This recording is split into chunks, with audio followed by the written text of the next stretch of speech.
Bismillahirrahmanirrahim. Assalamualaikum warahmatullahi wabarakatuh. Perkenalkan, nama saya Putri Tamisningrum. Saya dari Universitas Islam Negeri Sumatera Utara, Fakultas Ilmu Tarbiyah dan Keguruan, Program Studi Pendidikan Guru Madrasah Ibtidaiyah semester 4. Baiklah, di sini saya akan menjelaskan mengenai materi api unggun. Nah, api unggun dalam pramuka merupakan salah satu bentuk kegiatan di alam terbuka, khususnya pada malam hari. Nah, api unggun sebagai kegiatan yang dapat mengembangkan aspek-aspek kejiwaan pada peserta didik. Api unggun bukan sebagai alat penyembahan. Pandangan itu tidak sesuai dengan nilai-nilai yang ditanamkan dalam dasar dharma pramuka, yakni takwa kepada Tuhan Yang Maha Esa. Nilai pada dasar dharma pertama jelas menggambarkan bahwa api unggun bukan sebagai alat untuk disembah oleh pramuka, namun di dalamnya terdapat berbagai macam nilai-nilai yang ditanamkan memiliki metode pengajaran pramuka, yang salah satu isinya menggambarkan bahwa kegiatan kepramukaan dilakukan di alam bebas. Hal-hal yang perlu diperhatikan dalam api unggun, yang pertama itu tempat apinya. Nah, tempat api unggun itu berbentuk lingkaran besar, api terletak di tengah. Yang kedua, biasanya diadakan atraksi-atraksi pendek dan tegas dengan alat seadanya. Yang ketiga, tidak diperkenankan gaduh atau mengeluarkan yel-yel bila mana ada regu yang sedang mempertunjukkan atraksi-atraksinya. Dan yang terakhir, api unggun bukan tempat tontonan, tetapi semua harus ikut berganti-ganti mengisi acara. Pramuka siaga tidak diperkenankan mengadakan kegiatan api unggun karena cuaca malam hari di alam terbuka sangat rawan bagi kesehatan anak usia siaga. Kemudian anak usia siaga belum mampu untuk mengendalikan diri sehingga sangat mengkhawatirkan bila mengikuti kegiatan api unggun.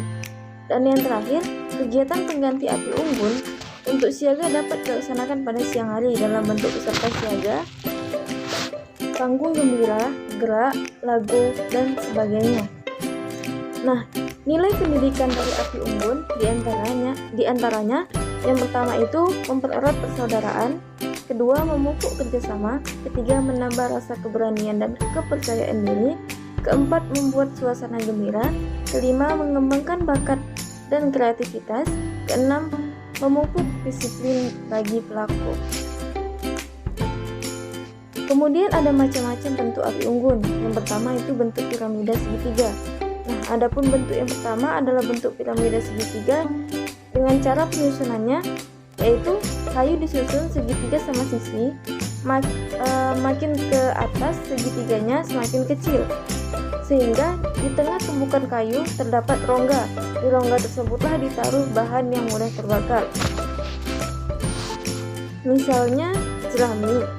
Nah, rongga inilah yang nantinya akan dijadikan sebagai sumber api yang pertama untuk dinyalakan. Model ini biasanya dibutuhkan kawat kecil untuk menjaga agar tumpukan kayu tidak roboh. Kemudian yang kedua ada bentuk piramida bujur sangkar. Model yang kedua ini pada dasarnya membuat piramida bujur sangkar, caranya sama dengan bentuk piramida segitiga.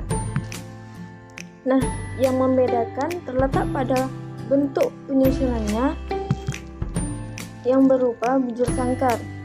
Perlu diingat bahwa model penyusunan piramida adalah model yang semakin ke atas semakin runcing.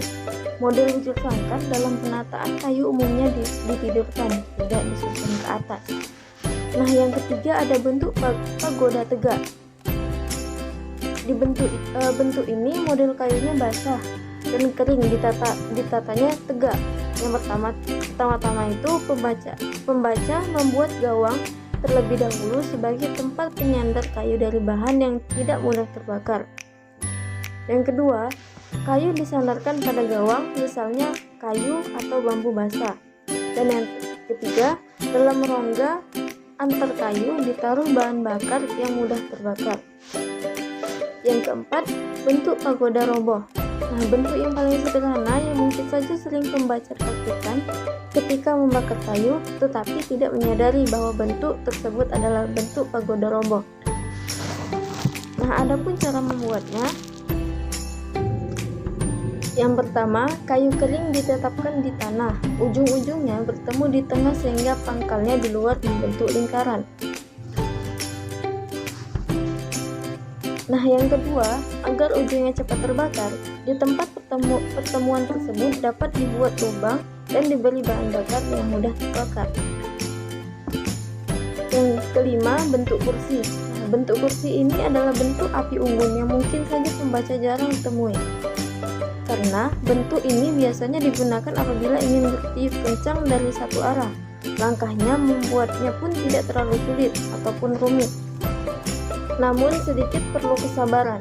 Nah, adapun cara membuatnya, yaitu dua kayu basah dipancangkan agak berjauhan dan agak condong ke belakang. Yang terakhir, setelah tiang pemancang api unggun sudah dibuat, langkah selanjutnya menyusun kayu-kayu hingga membentuk kursi. Nah, adapun makna api unggun, yaitu yang pertama, mendapatkan kehangatan. Tidak dapat dipungkiri bahwa suasana di perkemahan sangatlah dingin, apalagi ketika berkemah di daerah pegunungan. Nah, dengan adanya api unggun inilah anggota yang berkemah akan mendapatkan kehangatan. Yang kedua, menimbulkan semangat. Api unggun dilaksanakan pada malam terakhir perkemahan, di mana semua anggota merasa lelah, letih, capek, dan jenuh. Nah, di sini api unggun kembali menjadi solusi karena api unggun melambangkan kobaran semangat yang membara dan seakan-akan tidak boleh padam, begitu pula pramuka. Nah, yang terakhir itu mencari kegembiraan. Ketika penyuluhan api unggun selesai, dilanjutkan dengan atraksi seni, baik itu menyanyi maupun keterampilan lainnya. Baiklah, mungkin hanya itu yang dapat saya sampaikan. Lebih dan kurangnya saya mohon maaf. Pada Allah saya mohon ampun. Wabillahi taufiq wal hidayah. Wassalamualaikum warahmatullahi wabarakatuh.